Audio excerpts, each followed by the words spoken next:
Bienvenidos a la clase de esta semana. Y pues la clase de hoy va a ser la clase del diezmo. Sí, estos versículos en Malaquías. Pero primero que nada, el punto de esta clase es ir en contra de una falsa enseñanza para hoy. Y hago énfasis en el para hoy, ya que sí es una enseñanza bíblica.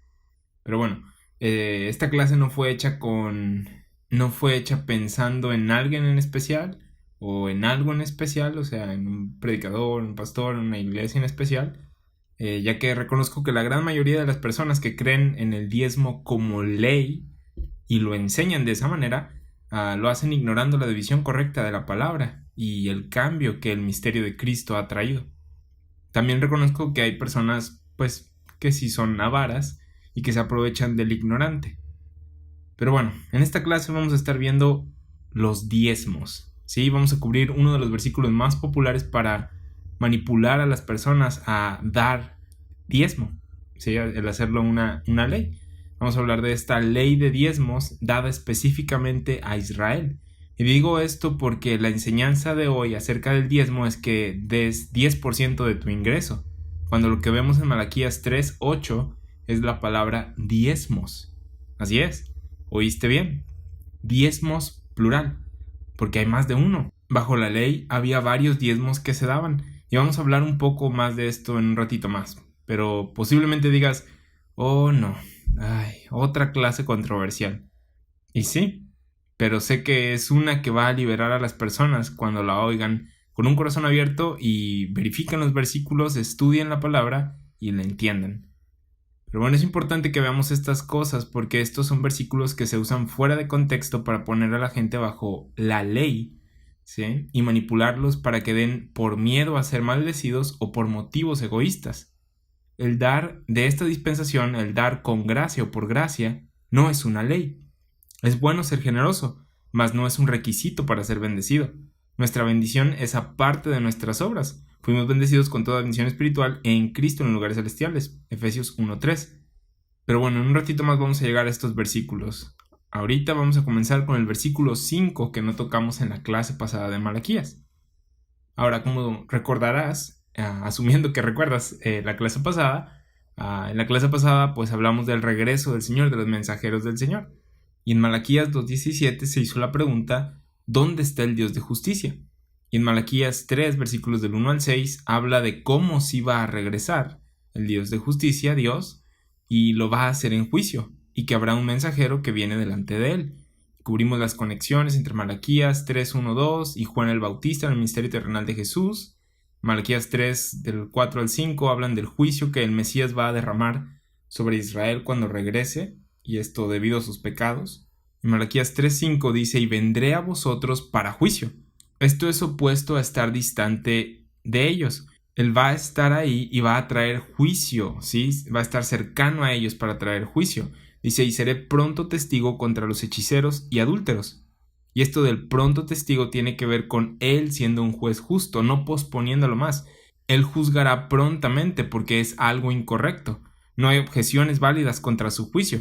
Hay evidencia suficiente de que hicieron lo incorrecto delante de Dios y él va a ser un pronto testigo, dice, contra los hechiceros y adúlteros, contra los que juran mentira y los que defraudan en su salario al jornalero, a la viuda y al huérfano, y los que hacen injusticia al extranjero, no teniendo temor de mí, dice Jehová de los ejércitos. Todos estos pecados, todos estos problemas que Israel tenía cuando el profeta Malaquías escribió su libro, son los mismos problemas que Israel tuvo antes de que Malaquías se escribiera. Eran los mismos problemas que Israel tuvo antes de que Dios destruyera Jerusalén y que Israel fuera tomado en cautiverio a Babilonia. También son los mismos problemas que Israel tenía durante el ministerio terrenal de Jesús. Malaquías 3:5 dice que él será pronto testigo contra los hechiceros y adúlteros, contra los que juran mentira y los que defraudan en su salario al jornalero, a la viuda y al huérfano y los que hacen injusticia al extranjero, no teniendo temor de mí, dice Jehová de los ejércitos. En Mateo 23:14 dice, ¡ay de vosotros, escribas y fariseos hipócritas! Este es Jesús condenando o reprendiendo a los escribas y fariseos. Dice, porque devoráis las casas de las viudas y como pretexto hacéis largas oraciones, por esto recibiréis mayor condenación. Y continúa por todo el capítulo 23 esta carta de amor de Jesús a los escribas y fariseos, ¿sí? Continúa condenándolos, ¿sí? a ellos, a los escribas fariseos, a los sacerdotes, como en Malaquías. Esto es lo mismo que se hace en Malaquías. Se condena a los sacerdotes porque se supone que ellos debían administrar la justicia y la verdad, sin embargo estaban haciendo toda clase de cosas malas. Santiago dice lo mismo en Santiago 1:27 cuando dijo que la religión pura y sin mácula delante de Dios el Padre es esta: visitar a los huérfanos y a las viudas en sus tribulaciones y guardarse sin mancha del mundo. Vemos los mismos asuntos bajo el programa del reino de Santiago, porque estas eran leyes claras, de manera que su juicio estaba basado en eso. Es por eso que Malaquías habló de ciertas cosas, es por eso que Jesús habló de ciertas cosas y es por eso que Santiago habló de ciertas cosas. La ley definía cuál era el estándar y estas personas en Malaquías y en el ministerio terrenal de Jesús no lo estaban haciendo, no lo estaban siguiendo. Vamos a ver el asunto del versículo 5 de los que defraudan en su salario al jornalero, porque tiene que ver con el tema del dinero del que vamos a hablar en esta clase. Y una de las leyes dadas a Israel bajo el pacto mosaico era que estaba prohibido que un israelita defraudara a un jornalero en su salario. No era algo que se dejaba a criterio ético de la persona, estaba prohibido hacer esto.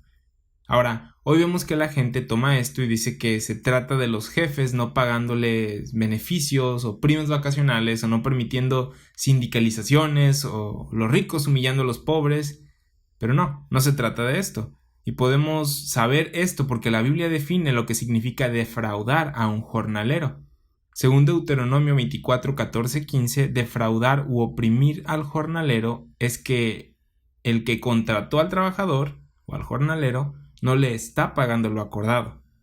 Deuteronomio 24, 14, 15 dice: no oprimirás al jornalero pobre y menesteroso, ya sea de tus hermanos o de los extranjeros que habitan en tu tierra, dentro de tus ciudades. En su día le darás su jornal, y no se pondrá el sol sin dárselo, pues es pobre, y con él sustenta su vida, para que no clame contra ti a Jehová y sea en ti pecado. Dice que si alguien depende de la cantidad que le vas a pagar, dice, págale rápido. Al retener el pago estás oprimiendo o defraudando al jornalero. No le estás dando lo que justamente merece al haber hecho el trabajo por ti. Podemos aprender de cosas correctas e incorrectas según la ley. Parte de las funciones de la ley era para que Israel operara y fuera una nación única entre las demás naciones. Y esta ley es una de esas cosas que los iban a separar de entre las demás naciones. Hoy es muy común que la gente no le pague a la persona que trabajó para ella. Y esto es algo incorrecto y bajo la ley habría sido pecado. Jeremías 22:13 dice: ay del que edifica su casa sin justicia y su sala sin equidad, sirviéndose de su prójimo de balde y no dándole el salario de su trabajo. Habiendo visto Deuteronomio 24, ¿qué estamos viendo aquí? Opresión a un jornalero. Defraudar a un jornalero. Una persona hace un trabajo para otra y no se le paga. Y en la Biblia hay otros varios ejemplos de opresión al jornalero. Ezequiel 29:18 habla del rey de Babilonia y cómo trabajaron para él, mas él no les pagó. Y en Ezequiel 29:19 Dios dice que debido a esto le quita las riquezas de su reino. Hay varios ejemplos en la Biblia de la opresión al jornalero. Es correcto pagarle a un trabajador su salario. Hacen el trabajo, se le paga. Ahora Pablo habla de la relación empleado-jefe y dice: si no trabajas, no mereces paga. Pablo dice que no robemos, sino que hagamos lo que se está pagando por hacer, trabajar. Esto nos da el fundamento de la enseñanza de los diezmos y ofrendas. Malaquías menciona violaciones a la ley de Dios que estaban cometiendo como nación el pueblo de Israel y los sacerdotes.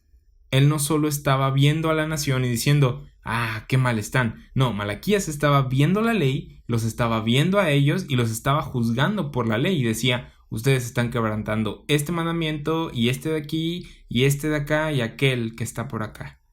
Es importante reconocer esto porque hay gente que lee diezmos y ofrendas y dice: esto significa el dinero que ganas.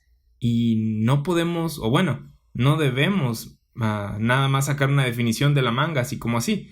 Debemos leer lo que la Biblia dice al respecto. Malaquías 3:6 dice: porque yo Jehová no cambio, por esto hijos de Jacob no habéis sido consumidos. Y esto te hace recordar, bueno, yo creo, no sé si a ti, pero la zarza que ardía, mas no se consumía en Éxodo. En la clase pasada veíamos que Dios le prometió a Israel que no los iba a destruir. Él les dijo que regresaría en juicio a juzgarlos, sí, pero también les dijo que mantendría su promesa de preservarlos.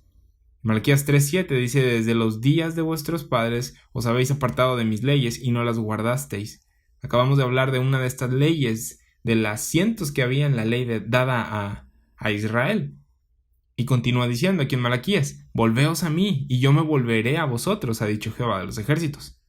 Entonces, después de 3 capítulos de cubrir la carga del Señor, la profecía en contra de Israel, Malaquías 1:1, y de escuchar las quejas de Dios, ahora Dios está apelando a ellos diciéndoles que regresen a Él. Él les está ofreciendo un camino para que se reconcilien con Él. Dios siempre hizo esto en el Antiguo Testamento, lo cual debe de ser una lección de la paciencia y de la misericordia de Dios. Él advertía a las personas y les decía que la ira venía, pero siempre les decía también: arrepiéntete, escoge vida y ya no te voy a hacer ese mal que estaba planeando. Recuerda Deuteronomio 30:19, este es un claro ejemplo de cómo Dios daba siempre la opción. Dice: a los cielos y a la tierra llamo por testigos hoy contra vosotros, que os he puesto delante la vida y la muerte, la bendición y la maldición. Escoge pues la vida, para que vivas tú y tu descendencia.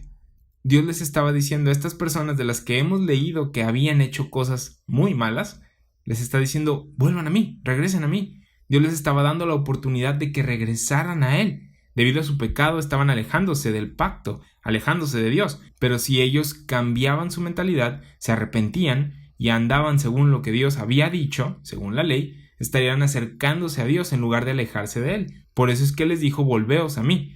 Por cierto, esto es lo mismo que Santiago enseña en Santiago 4:8, donde dice: acercaos a Dios y Él se acercará a vosotros.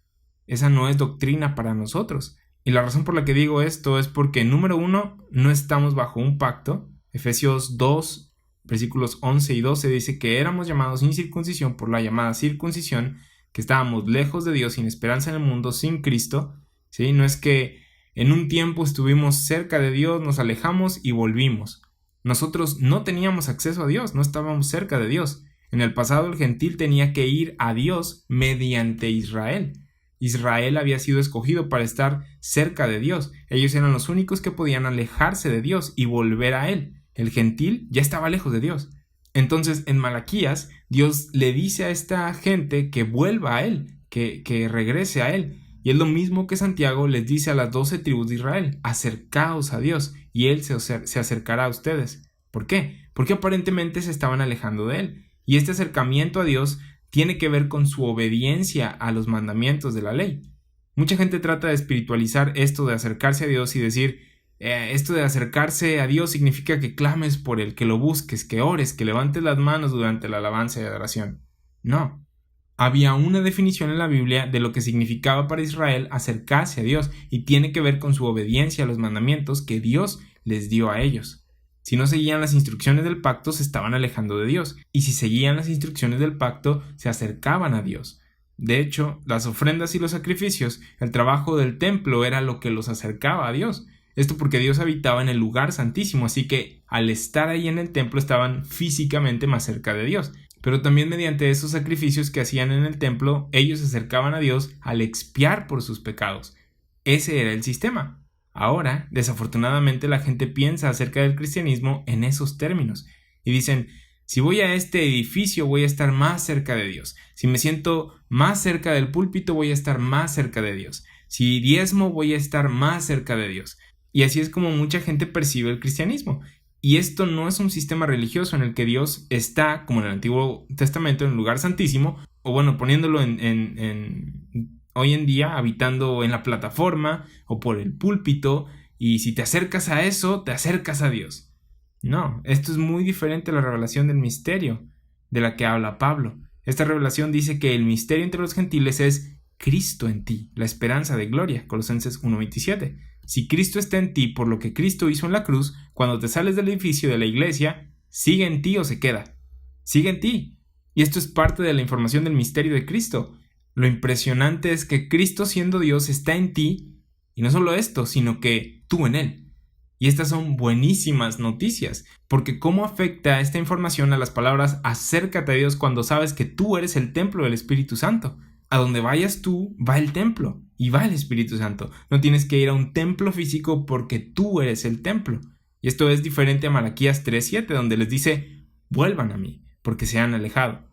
Cuando pones tu fe en el Evangelio de Cristo, cuando crees que Él ha hecho todo lo necesario para tu salvación, eres bautizado en su cuerpo, eres bautizado en su muerte, tu viejo hombre es crucificado y tu nuevo hombre es creado según Dios en la justicia y santidad de la verdad. Efesios 4:24. Estás en Cristo, 2 de Corintios 5:17, y no hay forma de deshacer esto. Fuiste puesto ahí por gracia y no por obras, así que ¿cómo es que tus obras podrían deshacer eso? Eso no se alinea con la doctrina de la gracia de hoy. Debemos entender a lo que se refiere en Malaquías 3 y Santiago 4. Debemos dividir correctamente. Ahora, hicimos estas conexiones con Santiago para que tú puedas ver que las letras rojas, los evangelios y las epístolas hebreas, que abarcan de Hebreos a Apocalipsis, tienen que ver con la relación del pacto que Dios tenía con Israel que vemos en Malaquías. Romanos 5, 1 y 2 dice que nosotros tenemos paz para con Dios por medio de nuestro Señor Jesucristo y que tenemos entrada a y estamos firmes en la gracia por fe. Y si esto es verdad, ¿por qué Él, si quebrantáramos un mandamiento que ni siquiera fue dado a nosotros, nos haría caer de esa gracia? La gracia es algo que nosotros no merecíamos. Entramos a esta por fe y no por obras. Y estas son cosas a considerar al comparar Malaquías 3 con nuestra completa posición en Cristo. Malaquías 3:7 dice: Volveos a mí y yo me volveré a vosotros. Así ha dicho Jehová de los ejércitos. Mas dijisteis: ¿en qué hemos de volvernos? ¿Recuerdas que en Hechos 2:37, cuando Pedro predicó después de ser lleno por el Espíritu Santo, que hubo gente que oyó su mensaje, que sintió culpa y dijo: oh no, ¿qué vamos a hacer? Bueno, esto no es lo mismo que en Hechos 2:37. La gente en Malaquías estaba haciendo la pregunta en su arrogancia. Dios dice: vuelvan a mí y yo me volveré a ustedes. Y ellos dijeron: ¿en qué hemos de volvernos? O sea, ¿de qué estás hablando, Dios? No te hemos abandonado. Estamos haciendo todo lo que tú nos pediste. Es en su arrogancia que ellos están preguntando esto. Pero como vimos en el versículo 5, el Señor será pronto testigo contra ellos. ¿Cuándo es que un caso en una corte se resuelve pronto? Cuando la evidencia es clarísima, cuando sin lugar a dudas se demuestra la culpabilidad del acusado. Dios será pronto testigo debido a la inmensa evidencia en su contra. Sin embargo, esta gente está negándolo. Negaban que lo que hacían estaba mal. Y recuerdas que en Malaquías 2:17 le llamaban a lo malo bueno y a lo bueno malo. No reconocían su pecado. A pesar de que tenían la ley, no la estaban usando para que ésta les diera conocimiento de su pecado. Malaquías 3:8. ¿Robará el hombre a Dios? Pues vosotros me habéis robado. Y por supuesto sería tonto que un hombre le robe a Dios, ya que Él es el Todopoderoso, pero también porque Él es perfectamente justo. No hay razón para pensar que alguien debería de robarle a Dios. ¿A qué te refieres con esto? Me refiero a que hoy hay gente que piensa que está bien robarle a alguien si se lo merece, ¿sí? Si esta persona es injusta. Y no. Eso no lo hace correcto. Pero Dios les dio una nación a esta gente, les dio pactos, les dio una tierra, les dio privilegios, Romanos 9:4. Entonces, ¿por qué le robaron a Dios? ¿Por qué alguien robaría a Dios? Sin embargo, ellos lo hicieron. Malaquías 3:8, pues vosotros me habéis robado. Y ellos en su arrogancia le responden: ¿en qué te hemos robado? Y Dios les responde: bueno, podrían comenzar con lo que me robaron en los diezmos y ofrendas. Y ellos negaron esto, decían: ¿en qué te hemos robado? ¿De qué hablas? No te hemos robado nada, cuando sí habían robado en diezmos y ofrendas. Y este versículo, junto con el 9 y 10, son usados frecuentemente para presentarle a la iglesia una de las enseñanzas más fraudulentas y siniestras. ¿Siniestra? ¿Cómo que siniestra? Sí, entiendo lo de fraudulenta, pero ¿siniestra? Sí, es uno de los intentos más evidentes para ponerte bajo la ley a ti que has sido salvo por la gracia de Dios.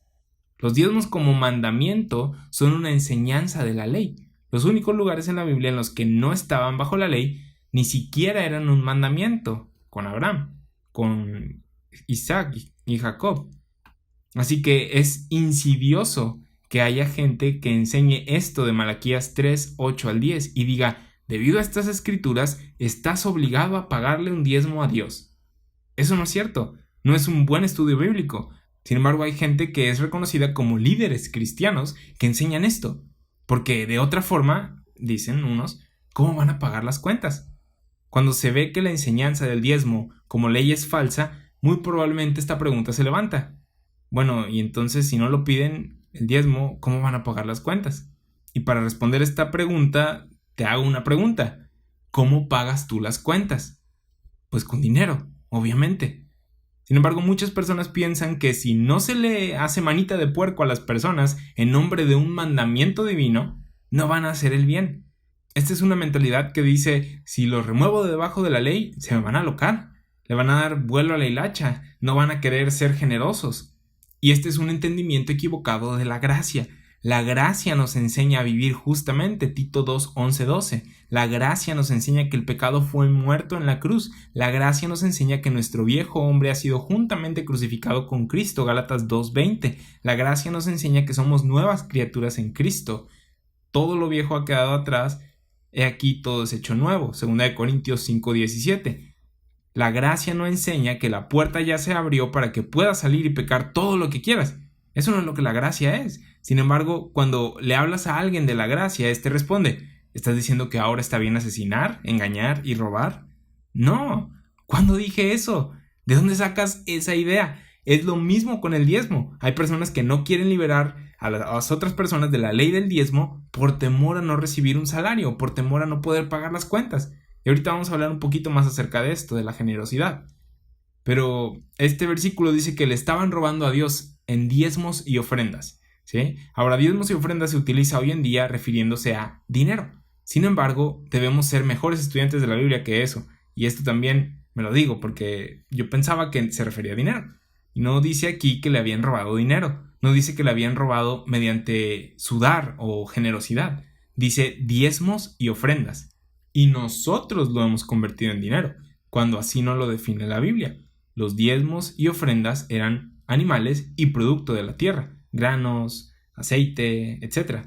Y vamos a ver los versículos que describen esto. Y si querían convertir en el Antiguo Testamento los diezmos a dinero, tenían que pagar un 20% extra. ¿Sí? Levítico 27:31 habla de esto. ¿Ya habías oído esto en un mensaje de los diezmos? ¿No? Esto es porque hoy en día se inventa la doctrina del diezmo y no se enseña como está en la ley. Esto de aquí de Malaquías 3:8 no es una forma de hablar, porque hay gente que cuando lee en qué se le puede robar a Dios dicen en todo, ¿sí? Porque de Él es todo, Él creó todo. Él te dio vida, así que tú deberías de diezmar tu vida. El versículo no está hablando de que a Dios le pertenece todo en su creación, aunque así es. Había un pacto que Dios había hecho y que Israel firmó y que definía lo que era del Señor y lo que era de Israel. Definía qué le pertenecía a quién. Dios estaba diciendo específicamente, me robaron la porción que me toca según nuestro acuerdo, han infringido en lo que es mío. Dios no estaba hablando en general, Él estaba diciéndoles que según el pacto ellos le habían robado lo que por derecho era suyo. Dios no dijo en un sentido espiritual, me han robado porque yo lo creé todo. Si fuera así, ¿por qué no le decimos a los incrédulos, le estás robando a Dios en diezmos y ofrendas de tu vida? Porque no tendría sentido para ellos. ¿Por qué? Porque nunca estuvieron en un pacto, no estuvieron bajo un pacto con Dios para darle el 10% de algo, o de su vida, o de lo que sea. ¿Sí? Dios sí tenía un pacto con Israel bajo el cual debía Israel darle a Dios diezmos y ofrendas. Tal como lo de defraudar al jornalero, había una ley en contra de eso. Y podemos encontrar un principio espiritual de ello. Sin embargo, en la ley hay una definición específica de lo que esto significa, y hay que buscarlo. Entonces, esto de Malaquías 3:8 está hablando del contrato que Dios tenía con Israel, el acuerdo que había entre ellos, y no de todo lo que Dios ha hecho, que es todo, si Él lo ha creado todo. Hoy también se dice, si Dios te ha bendecido con algo, le debes a Dios un 10% de ello. ¿Dónde está el contrato que estipula el porcentaje de algo que yo le deba a Dios? ¿En la ley? No estoy bajo la ley. Romanos 6:14. Ciertamente todo lo mío es de Dios. Sin embargo, Dios no tiene un contrato conmigo como lo tenía con Israel que estipule cuánto es para mí y cuánto es para Dios. Bajo la ley sí estaban estas cosas descritas. Y le debemos todo a Dios porque Él nos dio la vida y el aire con el que respiramos. Le debemos la salvación, ¿sí? Pero la Biblia define específicamente lo que son los diezmos y cómo eran una obligación bajo la ley. Lugar en el que no estás, Romanos 6:14, bajo la ley. En Nehemías 10 vamos a ver algo acerca de los diezmos y de la desobediencia. Ahora ya hablamos de cómo Nehemías fue escrito alrededor del mismo tiempo que Malaquías, en las primeras clases de Malaquías. Y en Nehemías 10, el capítulo 10, habla de cuando la cautividad de Israel regresó a Jerusalén y reinstituyó la ley en la tierra de Israel. Malaquías habla en contra de los sacerdotes que ofrecían los sacrificios. Sí, y esto es porque el templo ya había sido reconstruido. En Nehemías reinstituyeron el sacerdocio, el proceso por el que se le daban las gracias a Dios. Y en Nehemías 10, versículo 38 dice: y que estaría el sacerdote hijo de Aarón con los levitas cuando los levitas recibiesen el diezmo. Y ya hablamos de cómo había una tribu de levitas, y no todos los levitas eran sacerdotes, sino los de la casa de Aarón. Sí, todos los levitas tenían la tarea de trabajar en el templo, pero solo los hijos de Aarón eran los sacerdotes. Y dice: y que estaría el sacerdote hijo de Aarón con los levitas cuando los levitas recibiesen el diezmo. Los levitas recibían los diezmos. Por cierto, debido a que no hay un templo y que no hay sacerdotes levitas, los judíos que hoy siguen la ley no diezman. Oí de un rabí que daban un diezmo a caridad por esto de amar a tu prójimo como a ti mismo. Sin embargo, ahorita que veamos los diversos diezmos que se daban, estas personas, estos judíos de hoy en día no están diezmando completamente como bajo la ley se decía que se hiciera. Cuando el templo y el sacerdocio levítico sea reinstituido, te aseguro que van a diezmar como la ley dice.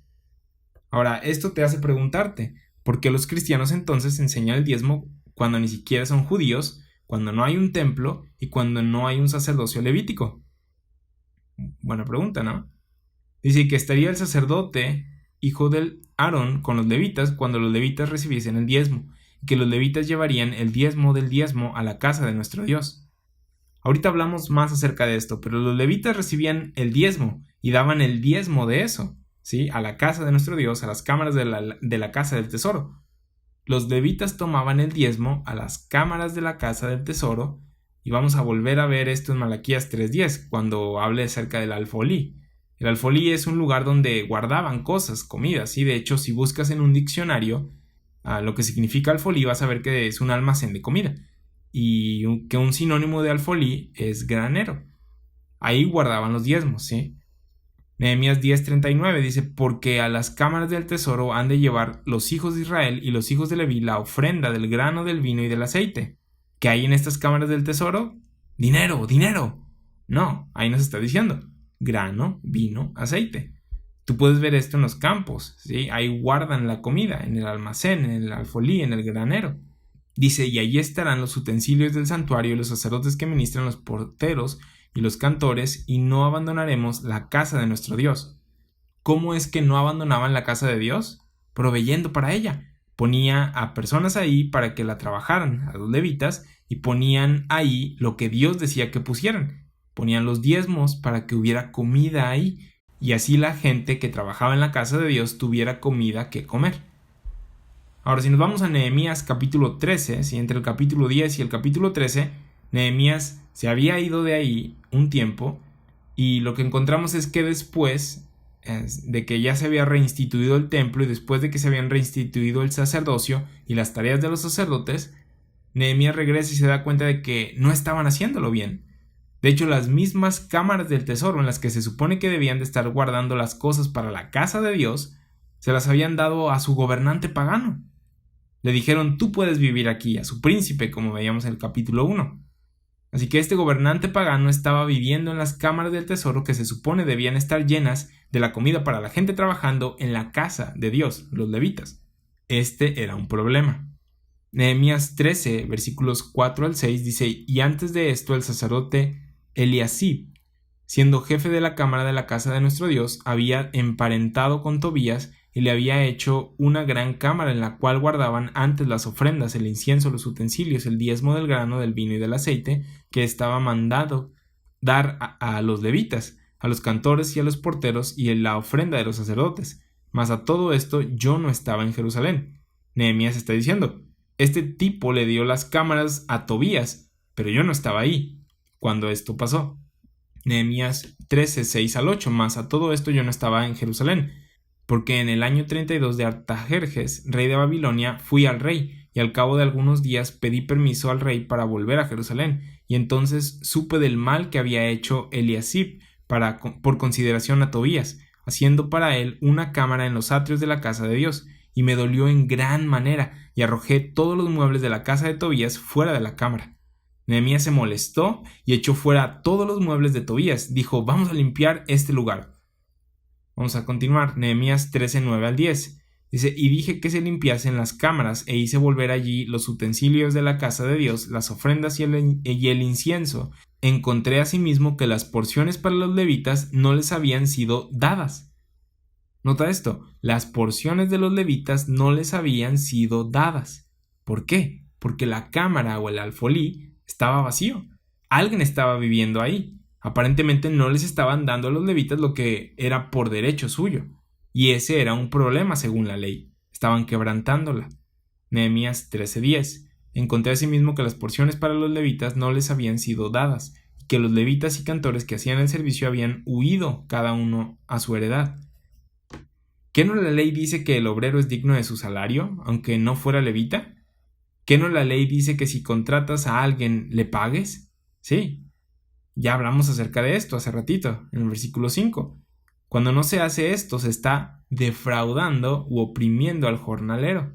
Ahora, esa ley hablaba en general para el pueblo de Israel, pero había una ley especial para los levitas que decía que se les pagaba con el diezmo, y estas personas no les estaban dando a los levitas sus porciones, estaban quebrantando múltiples leyes.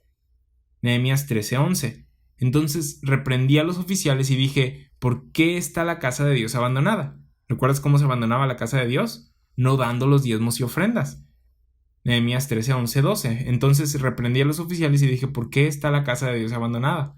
Y los reuní y los puse en sus puestos, y todo Judá trajo el diezmo del grano, del vino y del aceite a los almacenes.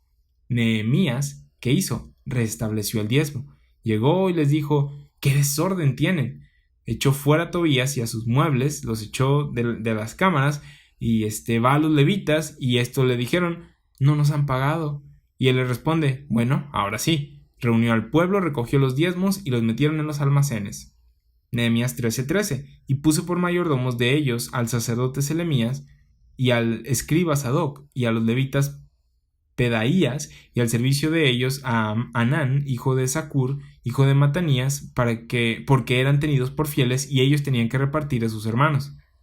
Esto es algo muy interesante porque te hace pensar en Hechos 2, ¿no? Cuando después de que Jesús había dicho que vendieran todo lo que tenían, se hizo esto, se juntó todo, y los 12 apóstoles lo repartían a los que lo necesitaran. Este es el sistema que Israel tenía y tendrá en el reino. Reunirán y distribuirán. Esto es contrario a lo que Pablo dijo de que si no trabajas, no comes, 2 de Tesalonicenses 3:10, y de proveer para tu propia casa, 1 de Timoteo 5:8. El sistema que estaban manejando en Nehemías 13 y en Hechos 2 era uno de juntar y de distribuir a los sacerdotes. ¿Por qué dices que Hechos 2 también era así cuando la cosa en Nehemías 13 se distribuía a los sacerdotes, Marco?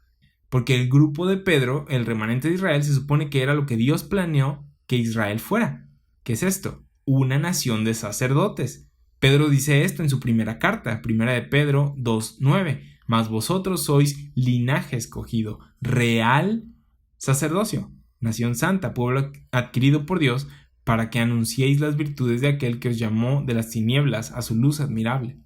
El remanente es real sacerdocio, son reyes y sacerdotes, Apocalipsis 1:6. Por eso es que digo esto, que Nehemías 13 y Hechos 2 es lo mismo, el mismo sistema. ¿Sí? Se juntaba y se repartía a los sacerdotes. Regresamos a Nehemías 13:14. Acuérdate de mí, oh Dios, este es Nehemías hablando. En orden a esto, y no borréis mis misericordias que hice en la casa de mi Dios y en su servicio. Nehemías le está reportando a Dios y le dice: esto es lo que vi, yo no estaba ahí, pero lo arreglé. No borres mis misericordias, mis buenas obras. Si alguien cita Nehemías 13:14 hoy para justificarse, no es salvo. ¿Por qué digo esto? Porque piensa que sus buenas obras lo van a acercar a Dios, que esto es lo que la ley enseñaba, pero no es lo que la gracia enseña. Pablo dice que no es por ninguna de las obras que te acercas más a Dios. En Nehemías 13:14 la gente estaba bajo el sistema del pacto, bajo la ley. En Malaquías no es diferente. Si alguien obedece Malaquías 3 del 7 al 12, pensando que sus diezmos hoy en día van a acercarlo a Dios o van a salvarlo, no tiene salvación. Y ese es un gran problema. Esta verdad bíblica, esta doctrina que aplicó en el pasado, aplicada hoy, es un asunto de salvación. ¿Por qué? Porque presume que por una obra tuya puedes ser salvo. No se trata de cuánto des, no se trata de si das o no, sino de si crees que tu diezmo te acerca a Dios de alguna manera. Este es un principio del pacto, esto es algo que operó bajo la ley, y tú no estás bajo la ley, sino bajo la gracia. Entonces, en Malaquías 3:8 dice que le estaban robando a Dios en los diezmos y ofrendas. En Nehemías nos damos cuenta de cómo es que pasó, y Nehemías dijo: puse gente en las cámaras de los tesoros, pero no estaban haciendo su trabajo. La Biblia nos define cómo es que le estaban robando a Dios. No hay necesidad de espiritualizarlo, es decir, no estás dándole a Dios lo suficiente. En Nehemías vemos cómo es que, según la ley, estaban robándole a Dios. Ahora vamos a hablar un poco de las leyes de los diezmos y ofrendas, porque los cristianos no leemos la ley mucho, o algunos nada, y me incluyo, pero ya estoy cambiando eso, ¿sí? Pero en la mente de muchas personas es, bueno, pues ya sé esto de la gracia, y como no estoy bajo la ley, sino bajo la gracia, pues no necesito leerla, la voy a hacer a un lado. Y esta es una mentalidad tonta. Según de Timoteo 3:16 dice que toda la escritura nos es útil, es inspirada por Dios y nos es útil. La ley da conocimiento de pecado y comunica justicia. No estás debajo de ella, no estás obligado a cumplirla para salvación, pero si quieres saber lo correcto e incorrecto, lee la ley, esta ayuda. Te va a ayudar a discernir lo correcto de lo incorrecto. Cuando vas a la ley y lees lo que dice acerca de los diezmos y ofrendas, te vas a dar cuenta de que es muy diferente a como son enseñados hoy. La manera en la que el diezmo es enseñado hoy es que tu dinero, de todo tu dinero des 10%, y lo que quieres dar encima de esto eso es ofrenda, ¿sí? Sin embargo, eso no es lo que la ley dice. Vamos a Deuteronomio 18, 1 al 5. ¿Sí? Vamos a aclarar que la ley sí habla del diezmo, sin embargo hay que ver para qué era. Y en Deuteronomio 18, del 1 al 5 dice: los sacerdotes levitas, es decir, toda la tribu de Leví, no tendrán parte ni heredad en Israel. De las ofrendas quemadas a Jehová y de la heredad de él comerán. No tendrán pues heredad entre sus hermanos, Jehová es su heredad, como él les ha dicho. Y este será el derecho de los sacerdotes de parte del pueblo. De los que ofrecieron en sacrificio buey o cordero, darán al sacerdote la espaldilla, las quijadas y el cuajar, las primicias de tu grano, de tu vino y de tu aceite, las primicias de la lana, y tus ovejas le darás, porque le ha escogido Jehová tu Dios de entre todas las tribus, para que esté para administrar en el nombre de Jehová, él y sus hijos para siempre. Aquí estamos viendo la tarea que Dios le da al pueblo de darles a los levitas una herencia, ya que ellos no tenían una herencia entre ellos. Puedes leer en Números que Dios divide la tierra y la única tribu a la que no le da un pedazo de tierra es a los levitas, ¿sí? a la tribu de Leví. Y esto era porque tenían el privilegio de servir en el templo, ¿sí? de servir a Dios. Pero debido a que no tenían herencia, cosechaban de las herencias de las otras tribus. Vamos ahora a Levítico 17 y vamos a ver más a detalle cómo debían de diezmar. Ahora, por cierto, todo el capítulo 27 trata con el pago de dinero al templo, y si querían hacer un voto o decirle algo a Dios, tenían que pagar algo, dependiendo del género o edad. Levítico 27, versículos del 1 al 5, dice: habló Jehová a Moisés diciendo: habla a los hijos de Israel y diles: cuando alguno hiciere especial voto a Jehová, según la estimación de las personas que se hayan de redimir, lo estimarás así. En cuanto al varón de 20 años hasta 60, lo estimarás en 50 ciclos de plata, según el ciclo del santuario. Y si fuere mujer, la estimarás de 30 ciclos de plata. Y si fuere de 5 años hasta 20, al varón lo estimarás de 20 ciclos y a la mujer en 10 ciclos. Se describen aquí las diferentes cantidades para hacerle un voto a Dios. Versículo 26 de Levítico 27: pero el primogénito de los animales, que por la primogenitura es de Jehová, nadie lo dedicará, sea buey u oveja, de Jehová es. Esto de una persona adquiriendo algo y haciendo que alguien se lo bendiga es algo que los católicos hacen a menudo. ¿Quieres que sea bendecido? Pues me hablas y le echamos agua bendita. Los sacerdotes de Israel bendecían cosas. Podías bendecir tu tierra, comida y animales. Podías bendecir cosas según Levítico 27, pero tenías que pagar para que se hiciera.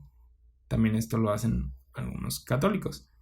Estas son personas que trataban de hacer votos usando animales. Sin embargo, este versículo 26 dice que no podían dedicar el primogénito de los animales porque era de Dios. No podías dedicarlo para ti porque era de Él. Aquí estamos viendo una definición de algo que es de Dios. ¿Qué es esto? El primogénito de los animales. Imagínate que tienes unas vacas y el primogénito de estos animales es del Señor. Esa era la ley. Y si no se lo dabas al Señor, no le estabas dando lo que era de Él. Le estabas robando. Levítico 27:30. Y el diezmo de la tierra. Entonces primero tenemos el primogénito de los animales y ahora el diezmo de la tierra.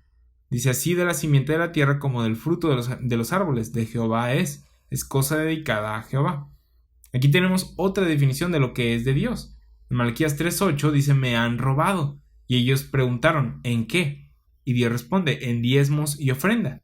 Según el pacto había cosas que Dios estaba pidiendo y no se le estaban dando. No es que no estuvieran siendo generosos, sino que estaban tomando al primogénito de los animales y el diezmo de la tierra. No se lo estaban dando a Dios cuando le pertenecían a Él. De hecho, la ley decía que no podían comer de su cosecha hasta que separaran los diezmos de Dios. Primero Él, y esa era la regla. Levítico 27:31 dice: si alguno quisiere rescatar algo del diezmo, añadirá la quinta parte de su precio por ello. O sea, si no querías dar tu diezmo, si no querías dar el diezmo, si querías rescatarlo, se tenía que pagar la quinta parte de su precio por ello. Sí, se pagaba un 20%. Levítico 27:32. Y todo diezmo de vacas o de ovejas y de todo lo que pasa bajo la vara, el diezmo será consagrado a Jehová. Imagina que tienes 100 vacas. Pasa una, pasan dos, pasa tres, llegas a la 10 y dices: esto es de Dios. ¿Qué pasa si eso que se separó es lo mejor del todo? Las mejores vacas. Si estas son las mejorcitas, serían mejor una buena carne asada. Pero eso era de Dios. Y lo que vemos a la gente de Malaquías hacer era ver lo bueno que le pertenecía a Dios y no dárselo. Le daban sacrificios defectuosos, pensando que Dios no se daba cuenta, que Él no veía y que no respondería, ¿sí? Y Dios responde: yo vi eso, sé lo que hacen, están quebrantando mi ley y robándome lo que me pertenece. Levítico 27:33. No mirará si es bueno o malo, ni lo cambiará, y si lo cambiare, tanto él como el que se dio en cambio serán cosas sagradas, no podrán ser rescatados. La penalidad aquí es que si intentan cambiarlo, las dos cosas son de Dios. Estamos viendo todo esto para que tú te des cuenta de que bajo la ley, Dios les dijo que lo que le pertenecía a él. En Malaquías 3 les dice: me han robado. Y ellos le dijeron: ¿en qué? Y él responde: en diezmos y ofrendas. Yo soy testigo de esto, los tengo, ¿sí? Los atrapé. No creyeron que lo iba a ver, ¿verdad? Hoy no estamos bajo las leyes de Levítico, no estamos bajo un pacto, no hay un sacerdocio, ni tampoco hay un templo. El lugar en el que te congregas los domingos no es la casa de Dios. Tú eres la casa de Dios, tú eres el templo del Espíritu Santo. Según de Corintios 5:15 dice que Cristo murió por nosotros para que los que vivimos en Él ya no vivamos más para nosotros, sino para aquel que murió y resucitó por nosotros, para vivir para Él. Así que aparentemente toda nuestra vida le pertenece a Él, porque Él nos compró. Pero bueno, entonces, la ley describía las cosas que poseían ellos y decía que algunas de esas cosas eran para Dios. Ahora vamos a hablar un poco más de los diezmos, ¿sí? Hoy en día la gente enseña que Dios dice que diezmes 10% a la iglesia. Sin embargo, no leen en la ley lo que Dios dijo que hicieran. Hay más de un diezmo y la ley los define claramente. Y las ofrendas no era algo así como de que pues lo que quieran dar arriba del 10% eso va a ser la ofrenda. Si le preguntas a un judío cuáles son los diezmos de los que la ley habla y las ofrendas, te van a decir que por lo menos hay 3 diezmos. Y en cuanto a la ofrenda, pues lo que se hacía cuando obtenías tu producto era separar algo para los sacerdotes, los hijos de Aarón, y esto porque ellos eran los representantes del Señor. Después de esto ya podías dar el diezmo a los levitas, y este diezmo lo podemos ver en Números 18, 21 al 32, y este es el que casi todos conocen, el diezmo a los levitas. En el Antiguo Testamento se daba el 10% del fruto que daba la tierra, de los animales, etc. Y esto se lo daban a la tribu de Leví porque no tenían herencia y vivían trabajando en el templo. En Números 18, Moisés le dice al pueblo que le dieran 10% a los levitas y luego les dice a los levitas: y ustedes le tienen que dar el 10% del 10% a los sacerdotes, a los hijos de Aarón. Pregunta: ¿qué persona trabajando en la iglesia hoy es un levita y cuál es un sacerdote? Porque el sacerdote obtiene 10% del 10%, o sea, el 1% del todo. Pero eso no se enseña. Lo que se enseña es que se dé el 10% solamente. Ahora en Deuteronomio 14 vemos otro diezmo. Ya se le dio una ofrenda a los sacerdotes, ya se le dio el 10% a los levitas, y ahora en Deuteronomio 14 leemos de otro diezmo. Y probablemente dirás, Dios, pues estabas bajándole todo el dinero por el que trabajaron. Ya habían dado un porcentaje y ahora viene otro diezmo.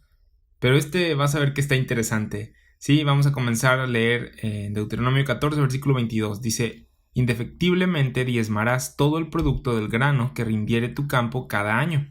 Ahora, presta atención a que dice el producto del grano. Como probablemente has notado, en cuanto a los diezmos se refiere, habla de animales, de aceite y del producto del campo. ¿Por qué? Porque estas cosas venían de la tierra.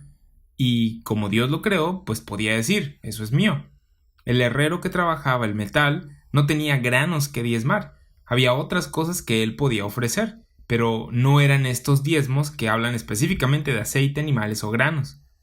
Vamos a continuar con Deuteronomio 14. Dice, indefectiblemente diezmarás todo el producto del grano que rindiere tu campo cada año.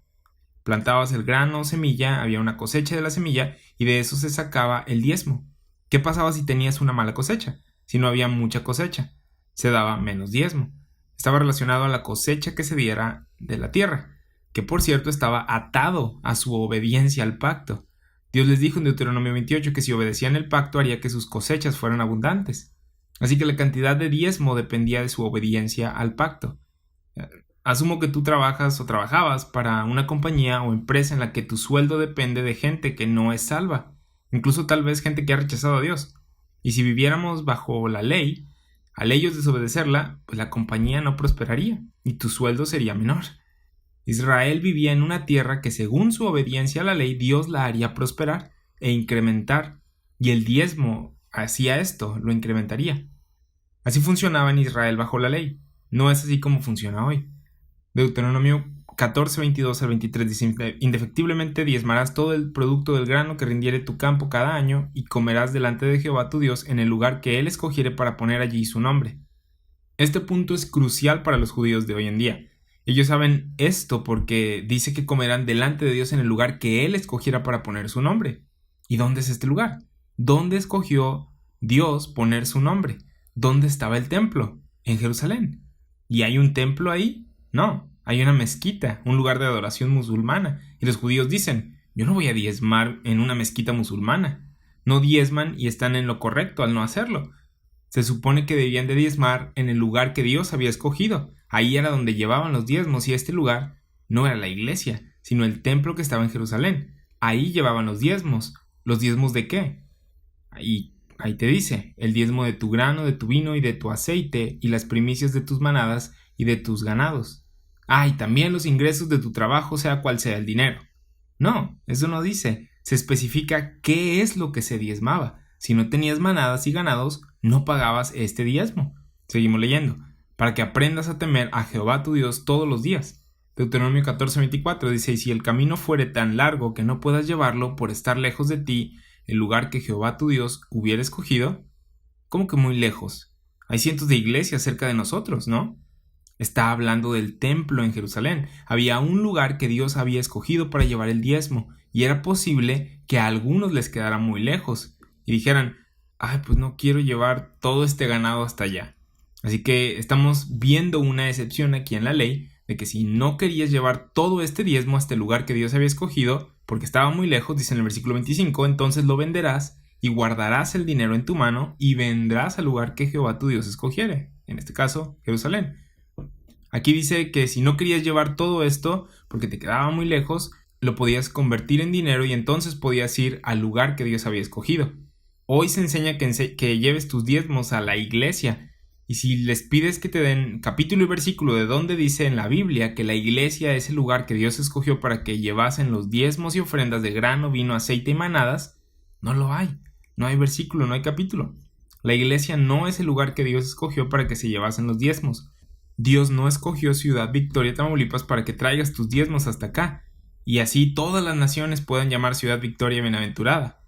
La cosa no es así. Sin embargo, eso es lo que Malaquías 3 enseña acerca de Israel y de Jerusalén. Entonces Israel llevaba este diezmo al lugar que Dios había escogido. Deuteronomio 14:26 dice: y darás el dinero al pastor para la educación de sus hijos y para su esposa y para sus necesidades. No, dice: y darás el dinero por todo lo que deseas. ¿Qué? Entonces tomaban el dinero que habían obtenido de los granos o de las manadas que habían vendido, lo traían a Jerusalén y compraban lo que querían. Eso es lo que dice. Dice: por vacas, por ovejas, por vino, por sidra o por cualquier cosa que tú deseares, y comerás allí delante de Jehová tu Dios. Entonces, ¿usaban el diezmo para llevar a sus esposas a cenar? Apuesto que la mayoría de la gente oyendo esta clase no había oído esto antes. Yo pensaba que tenía que pagar la cena del pastor con mi diezmo. Sin embargo, la ley dice que tomaban el dinero del diezmo a donde Dios había escogido, Jerusalén, y se lo gastaban allí en lo que quisieran. El punto es este, dice: y comerás allí delante de Jehová tu Dios, y te alegrarás tú y tu familia. Este era el punto. La razón de este diezmo era que fueran a donde Dios había escogido y se alegraran con él. El cumplimiento completo de esta ley será cuando el reino prometido haya venido, cuando Cristo mismo esté sentado ahí reinando desde Jerusalén y esté comiendo en una mesa literal, y la gente vaya al templo en Jerusalén y se alegren con él, comprando lo que su corazón desea y comiéndoselo delante de él. Se van a alegrar con Dios en Jerusalén, en el cumplimiento de esta promesa del reino. Ese es el punto de este diezmo. No era de que, pues bueno, tengo que escribir otro cheque para el templo, sino que también iban ahí a celebrar. Dios estableció fiestas a lo largo del año para que Israel celebrara con él.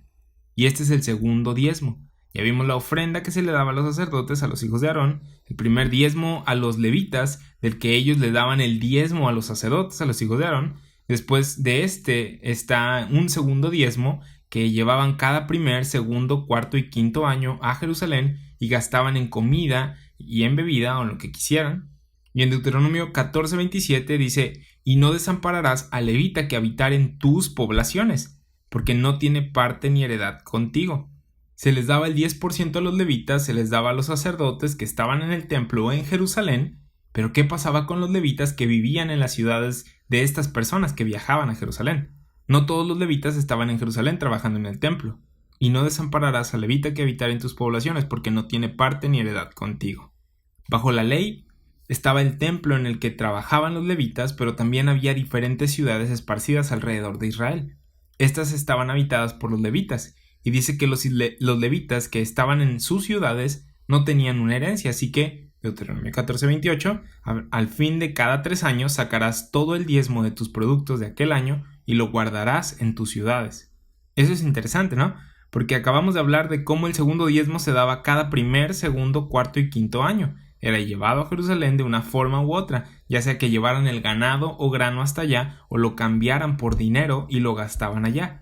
Ahora vemos que cada tercer año, que vendría siendo el tercer y el sexto año, debían tomar el dinero y dárselos a los levitas que estaban en sus ciudades. No iban a Jerusalén, se quedaban en casa e iban a los levitas que estaban ahí en sus poblaciones. Y dice en Deuteronomio 14:29: y vendrá el levita que no tiene parte ni heredad contigo, y el extranjero, el huérfano y la viuda que hubiere en tus poblaciones. Este es el diezmo a los pobres. Cada tercer año tomaban el diezmo que hubieran gastado en ellos mismos en Jerusalén y se lo daban a los pobres. Al séptimo año la tierra descansaba, entonces no había diezmo, porque la tierra estaba descansando. Entonces vimos la ofrenda a los sacerdotes, el primer diezmo a los levitas, el segundo diezmo que más a menudo era gastado en uno mismo en Jerusalén, y este tercer diezmo de cada tercer año que se daba a los levitas y a los pobres en las poblaciones, a los pobres en la familia, a los pobres vecinos de ellos y a los levitas de la ciudad, porque pues ellos no tenían herencia. Sumando todo esto, ¿cómo cuánto da? Pues más o menos un 20%, 20 y tantos por ciento. ¿Sí? Por encima de estos diezmos y ofrendas estaban todavía los sacrificios. Y los sacrificios no eran parte de los diezmos. Los diezmos era algo que se daba y luego daban el sacrificio que tenía que ver con sus pecados. Si hacían algo incorrecto, hacían un holocausto, la ofrenda de comida, la ofrenda de paz, la ofrenda de culpa. Estas cosas eran aparte de los diezmos. Y en algunas de estas cosas participaban los israelitas. No era que solo se le daban las cosas al sacerdote y ya. el sacerdote tomaba parte, ¿sí? El holocausto nadie se lo comía, se consumía. En la ofrenda de paz la familia se sentaba con el sacerdote y comía. En la ofrenda de paz Dios obtiene una parte, el sacerdote obtiene una parte y ellos se sentaban y comían. Eso era lo que la ley enseñaba. Ahora, en el judaísmo moderno, que puedes rastrear hasta tiempos bíblicos, por encima de estos diezmos, por encima de las ofrendas, como ya lo hablamos, los judíos daban porcentajes de caridad, que era lo que te mencionaba hace ratito, que había oído de un rabí. Sí, y esto para cumplir la ley de amar al prójimo como a uno mismo. Hoy los judíos no diezman los diezmos de los que hablamos, porque no hay un templo, no hay levitas, no hay sacerdotes. Sin embargo, dan un 10% a la caridad, siguiendo la ley de amar a Dios con todo su corazón, alma y fuerza y al prójimo como a uno mismo. Este es un resumen de los porcentajes que daban los israelitas, los diezmos que daban.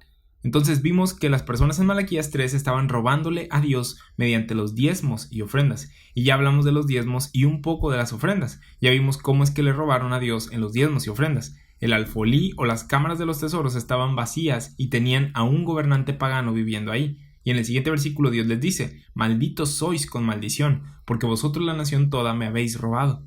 Sí, malditos sois con maldición, les dice.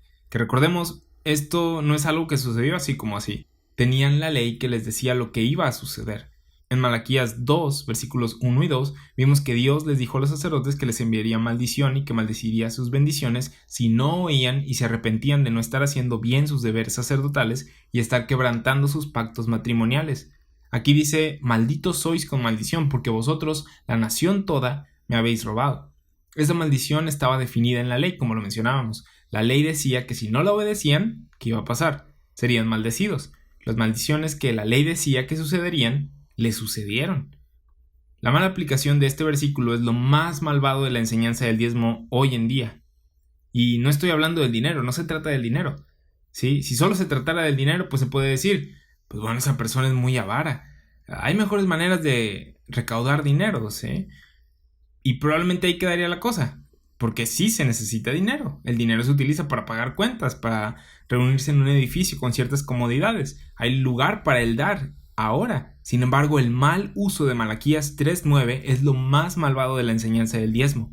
¿Por qué? Porque si no diezmabas, según Malaquías 3:9, estabas desobedeciendo la ley y eras puesto bajo maldición.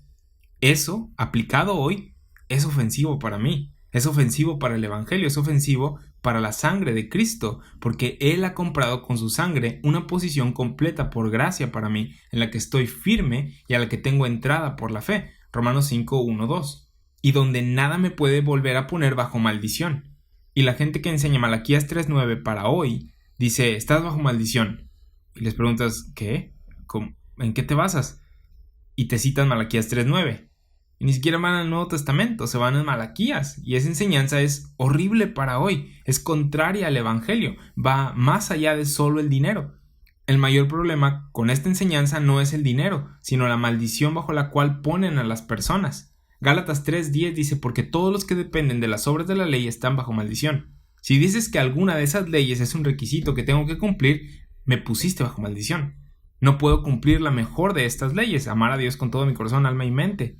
Quiero, pero no puedo, Romanos 7. Y al decirme que debo hacerlo, o si no algo malo me va a pasar, ya me pusiste bajo maldición. Me has robado de experimentar la posición justa que Cristo compró para mí con su sangre. Cuando Cristo enseñó que la suma de la ley es amar a Dios y a tu prójimo como a ti mismo, nadie pudo cumplirlos. Ese es el punto de la ley, dar conocimiento de pecado. Romanos 3:20. Gálatas 3:10 dice: porque todos los que dependen de las obras de la ley están bajo maldición. Pues escrito está: maldito todo aquel que no permaneciera en todas las cosas escritas en el libro de la ley para hacerlas. Dice todas las cosas, todos los cientos de mandamientos, todo el tiempo al pie de la letra, sin fallar. Santiago 2:10 dice que si quieres cumplirlos todos y fallas en uno, eres culpable de todos. Y unos versículos más adelante dice: mejor cúmplelos todos. Y es una enseñanza de la ley el cumplir la ley. En Gálatas se lidia con el mismo problema que lidiamos 2000 años después. Gente tratando de poner a otros bajo la ley. Así que si quieres saber cómo responderle a la gente que enseña el diezmo como obligación por la ley, o si no viene una maldición, pues vas a Gálatas. ¿Sí? Gálatas 5:18 dice: pero si sois guiados por el Espíritu, no estáis bajo la ley. Esto significa que cada persona en iglesias o en televisión que enseña que diezmemos según la ley no está siendo guiado por el Espíritu, porque dice que si eres guiado por el Espíritu, llegarás a la conclusión de que no estás bajo la ley. Y como ya lo vimos en la clase de Romanos 8, eres guiado por el Espíritu cuando has puesto tu fe en el Evangelio de Jesucristo.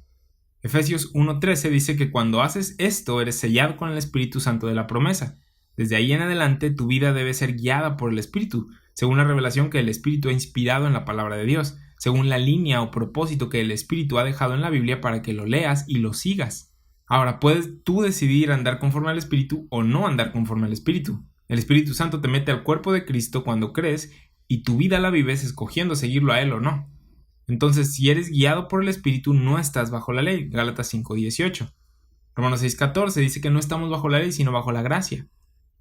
En Timoteo 1, versículos 6 al 7, Pablo dice que hay algunos que se habían desviado, que se habían apartado a vana palabrería. ¿Cómo? Queriendo ser doctores de la ley, sin entender ni lo que hablan ni lo que afirman.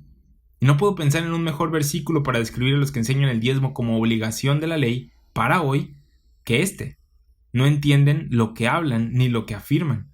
Dios quiere que des el 10% de lo que sacas en tu trabajo a la iglesia. Eso no es lo que vemos en la Biblia. Vemos que es grano, vino y aceite y animales. Vemos que el diezmo iba al templo en Jerusalén. Vemos que era para los levitas y los sacerdotes. Vemos que había uno para los pobres cada tercer año. Vemos que hay uno que tú gastas y todo esto es más de 10%. Alguien está mal y la Biblia no es la que está mal. No entienden lo que hablan ni lo que afirman, porque al enseñar la ley te ponen bajo maldición. Como dice, se apartaron a vana palabrería. Sin embargo, 1 Timoteo 1:8, sabemos que la ley es buena si uno la usa legítimamente. Estaría bien si se enseña Malaquías 3:8 al 10 o al 12 de manera espiritual diciendo necesitamos dar para los propósitos de Dios. ¿Sí? En Malaquías 3 no estaban haciendo esto, Dios los maldijo. Tú no estás bajo maldición. Jesucristo ha comprado para ti vida eterna, pero no es algo malo el ser generosos. ¿Ves? Eso está mejor, porque no te estoy poniendo bajo maldición, no te estoy poniendo bajo la ley y no te estoy diciendo cuánto porcentaje dar. Podemos usar la ley legítimamente, podemos mostrarles a las personas su avaricia y egocentrismo mediante la ley, mas no podemos ponerlos bajo la ley y decirles que es un requisito de Dios el seguir los mandamientos para ser salvos o para mantener su salvación. Hacer esto les roba las bendiciones que Dios ya ha provisto por gracia para ellos. Entonces, enseñar la ley del diezmo es algo incorrecto. Y no me malinterpretes, no estoy hablando en contra de la generosidad o de dar dinero. Estoy hablando de los diezmos y ofrendas como ley, como obligación, según Malaquías 3:8 al 10. Gálatas 2:21 habla de desechar la gracia de Dios y dice, no desecho la gracia de Dios, pues si por la ley fuese la justicia, entonces por demás murió Cristo. Nehemías dijo en Nehemías 14:14 que no se borraran sus misericordias, que se tomaran en cuenta sus buenas obras, que no lo contaran a él entre esa gente malvada que no estaba diezmando. Aquí hay una de dos, o Nehemías no tenía idea de la cruz de Cristo o abiertamente estaba invalidando la cruz de Cristo. Obviamente no tenía idea de la cruz de Cristo. Vemos más adelante que Pablo dice que estas cosas no eran conocidas, el misterio de Cristo. La instrucción para Nehemías era diezma. Nosotros hoy tenemos más información que Nehemías y Malaquías. Sabemos que ahora estamos bajo la gracia de Dios y no bajo la ley. Así que cuando hoy alguien enseña el diezmo como ley, o es ignorante o está mintiendo. Cualquiera que sea el caso, no debería estar enseñando. Gálatas 2:21 dice, no desecho la gracia de Dios, pues si por diezmar fuese la justicia, entonces por demás murió Cristo. Si la justicia fuese por inserta cualquiera de las leyes, entonces por demás murió Cristo. Enseñar hoy que la justicia viene por la ley es algo horrible y hace la muerte de Cristo algo vano. Es debido a la muerte de Cristo que tengo toda bendición espiritual, que soy salvo por la eternidad, que se me ha imputado justicia, y cuando alguien me enseña que diezme según la ley, le está escupiendo a todas las cosas que Cristo ha conseguido por mí. No es simplemente un error de aplicación espiritual, es gente poniéndote bajo la ley y haciendo la cruz de Cristo algo vano. Mira lo que Pablo dice en Gálatas 5:2 cuando habla de la circuncisión, que era algo todavía más serio que el diezmo para los israelitas, ya que la circuncisión era algo que los identificaba como Israel, era la señal del pacto. Y dice en Gálatas 5:2, he aquí yo Pablo os digo que si os circuncidáis de nada os aprovechará Cristo. Y otra vez testifico a todo hombre que se circuncida que está obligado a guardar toda la ley. Y de Cristo os desligasteis, los que por la ley os justificáis, de la gracia habéis caído. Leímos hasta el versículo 4. ¿Qué está diciendo aquí? ¿A qué se refiere con esto de la gracia habéis caído? No entiendes la gracia. Si fuiste salvo, estás en la gracia, pero si crees que continúas por la ley, no estás bien parado en la gracia. Hay algo mal en tu entendimiento de esta. Es Cristo y su completa obra los que están en la línea cuando hablas de alguien estando bajo la ley. El diezmo como ley te roba de las bendiciones que tienes bajo la gracia. Y vuelvo a mencionar que este es el mayor problema con esta enseñanza, no necesariamente el dinero. Gálatas 3:13. Cristo nos redimió de la maldición de la ley, hecho por nosotros maldición, porque está escrito: maldito todo el que es colgado en un madero, y Cristo fue colgado en un madero por mí. Malaquías 3:9 dice: malditos sois con maldición, porque no diezmaron. Y hay pastores que quieren hacerles manita de puerco a las personas diciendo: no quieres perder tus bendiciones, ¿verdad? No quieres que Dios te maldiga por no haber dado el 10%, ¿verdad? ¿Y qué dice Gálatas 3:13? Que Cristo nos redimió de la maldición de la ley. Malaquías 3:9 no tiene efecto en ti porque Cristo fue hecho maldición por ti. De eso se trata la gracia. Pablo exhorta a los Gálatas en Gálatas 5:1 a estar firmes en la libertad con la que Cristo los hizo libres y a que no se pusieran otra vez bajo el yugo de esclavitud. Esto es la ley. No te dejes de las personas que quieran ponerte bajo la ley, porque se están metiendo con las cosas que Cristo compró por gracia para ti. Es por eso que es muy importante procurar o estudiar para presentarnos a Dios aprobados, como obreros aprobados, dividiendo correctamente la palabra de verdad, según Timoteo 2:15, porque si no lo haces, si no agarras tu Biblia y prestas atención a las diferentes instrucciones que Dios dio a lo largo de la historia, cada que un predicador que tampoco ha hecho esto, dividir correctamente, que diga algo acerca del diezmo como ley, vas a sentir con la cabeza y creer una mentira, porque si está detrás del púlpito, pues debe de saber, ¿no?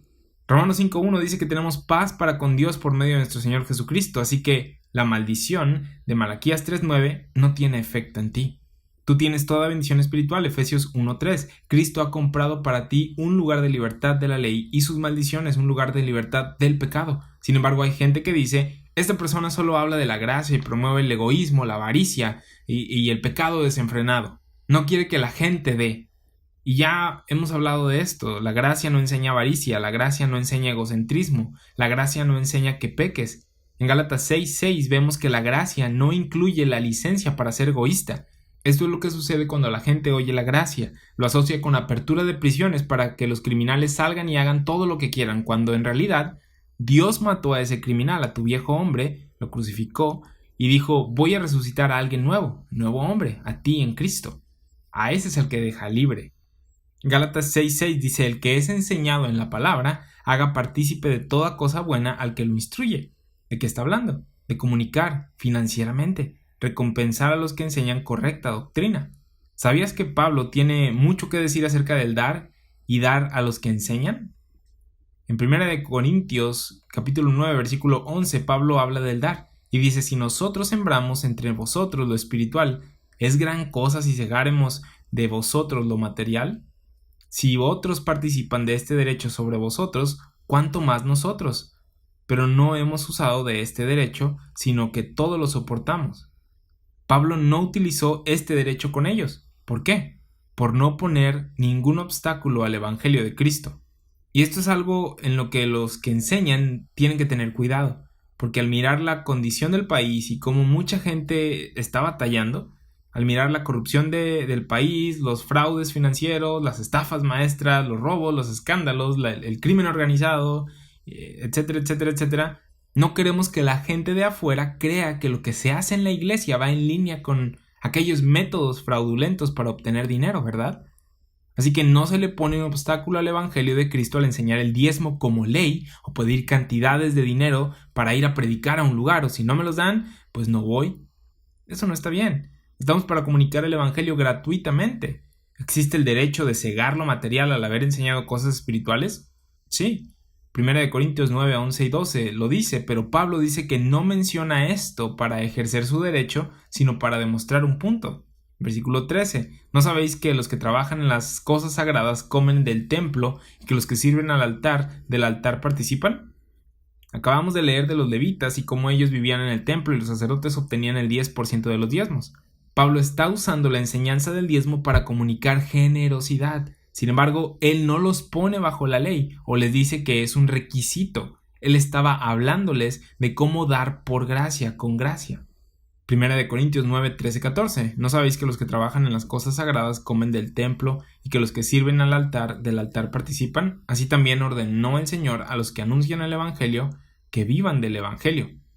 Yo no quiero ponerle un obstáculo al Evangelio haciendo que pienses que soy un avaro. Cada que me han llegado a invitar a compartir a un lugar, que obviamente no son muchas veces, pero cada que ha sucedido, yo no pido una ofrenda. ¿Sí? Si la persona algo me quiere dar, pues gloria a Dios, y si no, gloria a Dios, pero no voy a demandar mi derecho, por así decirlo, para no poner obstáculo al Evangelio de Cristo. Primera de Corintios 9:15. Pero yo de nada de esto me he aprovechado, ni tampoco he escrito esto para que se haga así conmigo, porque prefiero morir antes que nadie desvanezca esta mi gloria. Pablo prefería morir a que dijeran que lo estaba haciendo por dinero. Esa debe de ser nuestra posición también, siempre cuidando al hermano débil. ¿Pablo aceptó dinero? Sí, los filipenses le dieron dinero. En 2 de Corintios habla de cómo recibió dinero, pero dijo: no voy a pedirles dinero porque no quiero que me den dinero sin que ustedes estén convencidos de que es algo bueno el ser generoso. Hechos 20:35 dice: más bienaventurado es dar que recibir. Así que hasta que te des cuenta de esto, hasta que te sientas bendecido en dar tu dinero, no des dinero. Gástalo en algo más. Hasta que no sea de bendición para ti el dar, no lo des. La ley enseñaba esto también, que al dar al templo ellos recibirían una bendición. La ley no estaba enseñando avaricia, sino que es más bienaventurado dar que recibir. Es muy diferente a como se enseña en algunos lugares hoy en día, de que como soy el ministro ordenado del Señor, me debes de dar dinero. Y eso no es lo que la gracia enseña. Pablo dijo en 2 de Corintios 12:15: y yo con el mayor placer gastaré lo mío, y aún yo mismo me gastaré del todo por amor de vuestras almas, aunque amándoos más, sea amado menos.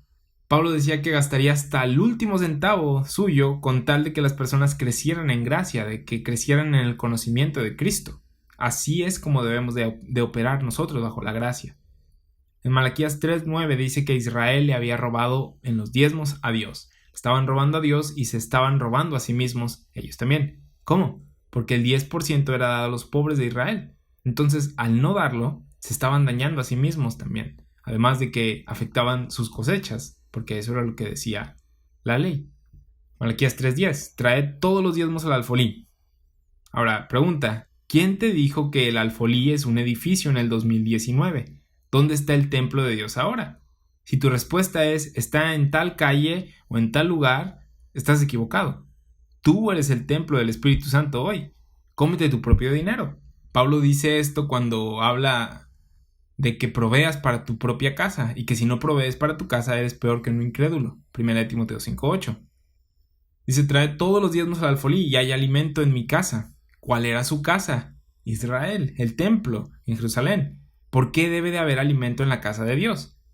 En Lucas 22:18 vemos algo interesante acerca de esto, porque ahí Jesús les dijo que no bebería con sus discípulos, sino hasta que el reino de Dios venga.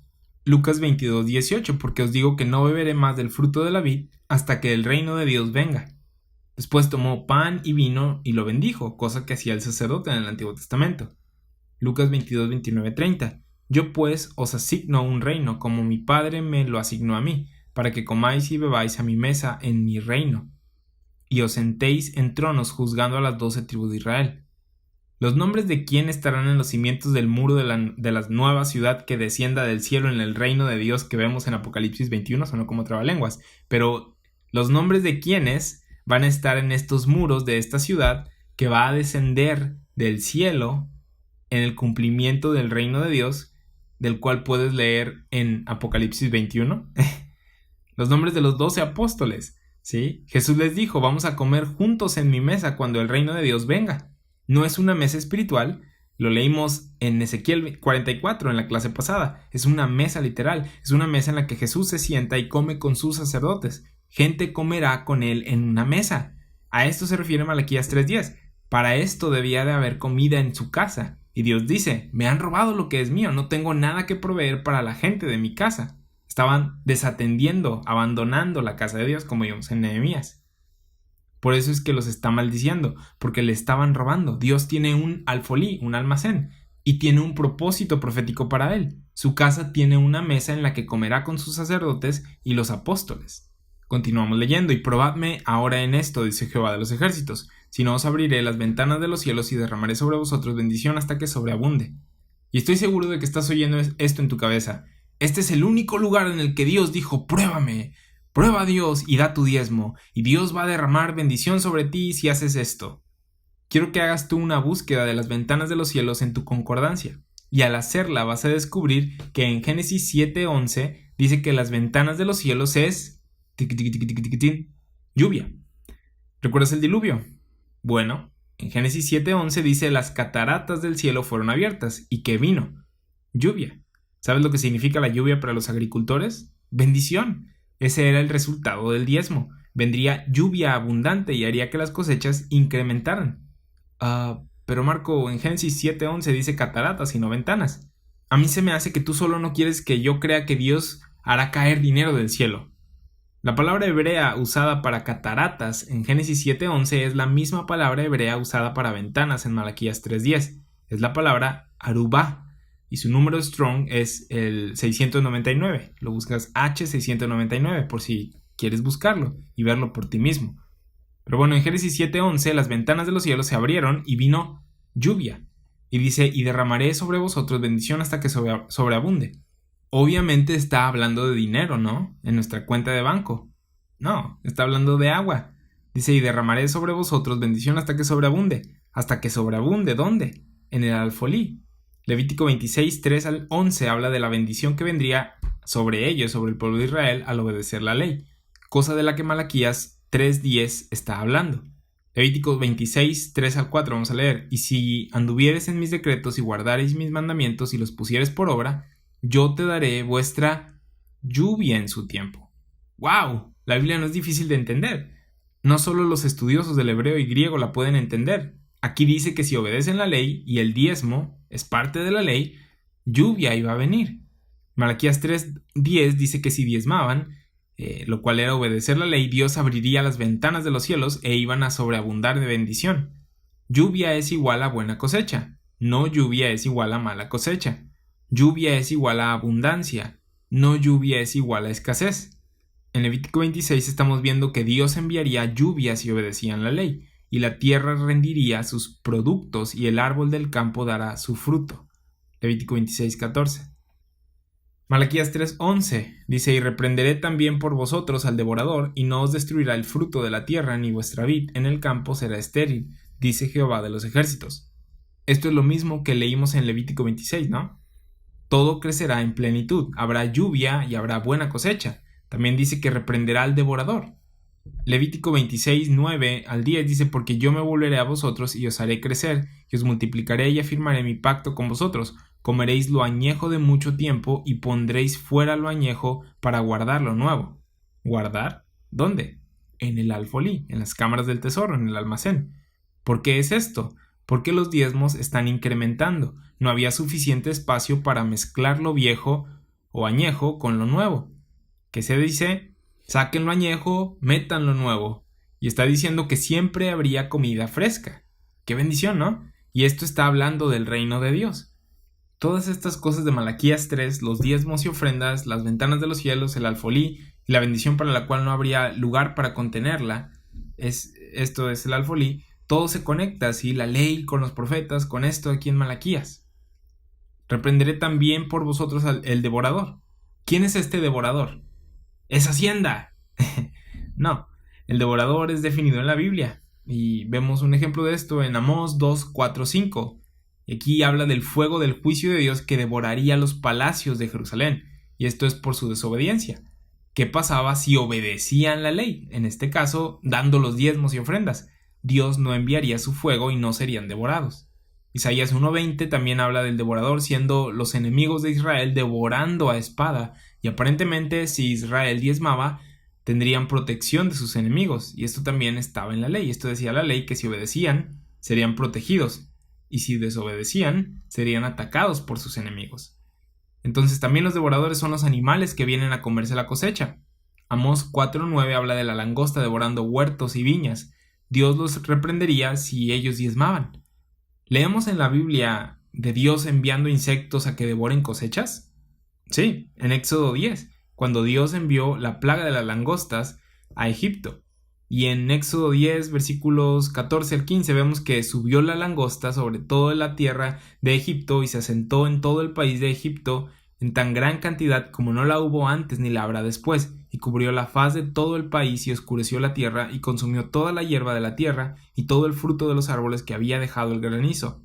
No quedó cosa verde en árboles ni en hierba del campo en toda la tierra de Egipto. También en Apocalipsis 9, 3, 12 vemos que Dios envía langostas que salen del pozo del abismo y estos dañan a los hombres que no tengan el sello de Dios en sus frentes. Van a ir a atacarlos y estos hombres van a querer morir, pero no van a poder. Qué feo, ¿no? Bajo el programa del pacto, Dios utiliza su creación para castigar a las personas que quebrantan su ley. Otro devorador es Satanás. Primera de Pedro 5:8 dice que el diablo, como león rugiente, anda alrededor buscando a quien devorar. Según Malaquías 3:11, si Israel diezmaba, Dios reprendería al devorador. Este no iba a destruir el fruto de la tierra, ni su vid, ni el campo sería estéril. Malaquías 3:12. Y todas las naciones os dirán bienaventurados, porque seréis tierra deseable, dice Jehová de los ejércitos. Y usualmente este versículo ya no se menciona cuando se enseña el diezmo como ley, aquí en Malaquías, porque en el contexto en el que se enseña hoy, pues no tiene sentido. Dios va a incrementar tu salario y las demás naciones van a venir a decirte bienaventurado a ti. Está hablando de Israel, del pacto que Dios tenía con ellos. Este versículo dice a gritos, pacto de Dios con Israel. Es lo mismo que Dios le había dicho a Abraham, Isaac y Jacob. Génesis 12:3. Y haré de ti una nación grande y te bendeciré y engrandeceré tu nombre y serás bendición. Este es el pacto de Dios con Israel. Los versículos anteriores de Malaquías 3:12 están hablando del pacto de Dios con Israel y los requisitos que tenían bajo la ley. Dice, porque serás tierra deseable. Dios tenía una promesa con la tierra, con la nación. El pacto era con Israel como nación, no con los individuos. Estas personas, este Israel del tiempo de Malaquías, era malo. Estas personas estaban quebrantando el pacto y Dios les dijo, los voy a destruir a menos que se arrepientan. Sin embargo, a la tierra, al verdadero Israel le va a cumplir las promesas y le traerá el reino esperado. Y habrá más diezmos y más ofrendas y más bendición que antes. Y vamos a ver el cumplimiento de esto en Jeremías 33. Al final de Malaquías vemos que el tema es que Dios va a restaurar a Israel y Dios le hizo promesas a Israel que no va a olvidar. Vimos esto en la clase pasada con lo del día y la noche, si te acuerdas de esto, en Jeremías 33. Malaquías 3:12 dice que las naciones van a decir que Israel es bienaventurado, que es bendecido, que es deseable. Jeremías 33:7 dice, y haré volver los cautivos de Judá y los cautivos de Israel y los restableceré como al principio. Jeremías habla de un regreso, de una segunda venida, ¿sí? De como al principio, ¿sí? Voy a hacer esto después. Jeremías 33:8 y los limpiaré de toda su maldad con que pecaron contra mí y perdonaré todos sus pecados con que contra mí pecaron y con que contra mí se rebelaron. Qué promesa tan grande, ¿no? Israel pecó cuando mató al Mesías, así que los va a perdonar de todos sus pecados. Jesús dijo en la cruz, Padre, perdónalos porque no saben lo que hacen. Jeremías 33:9 y me será a mí por nombre de gozo, de alabanza y de gloria entre todas las naciones de la tierra, que habrán oído todo el bien que yo les hago, y temerán y temblarán de todo el bien y toda la paz que yo les haré al pueblo de Israel. Llegará el día en el que Israel será para Dios por nombre de gozo, y todas las demás naciones dirán, Dios los está bendiciendo a ellos, les traerá bien, paz y prosperidad. En Malaquías 3 vemos cómo es que esto va a suceder. Ahora quiero que recuerdes todas estas cosas cuando entremos a Romanos 9, 10 y 11 y veamos que Israel cayó. Y la pregunta en cada mente judía es, Dios dijo que nos restauraría, así que, ¿qué pasó con sus promesas? Pero bueno, pues con esto vamos a terminar la clase del día de hoy de Malaquías. Te agradezco el tiempo que estás invirtiendo para estudiar la palabra de Dios. Ya estamos a nada de llegar a Romanos 9, así que pues a desempolvar Abdías y a repasar otra vez Malaquías y vas a ver que todo empieza a tener sentido, cómo se van acomodando las cosas en Romanos 9, 10 y 11. Pero bueno, una vez más te agradezco tu tiempo invertido para estudiar la palabra de Dios y por mi parte es todo. Nos vemos a la próxima.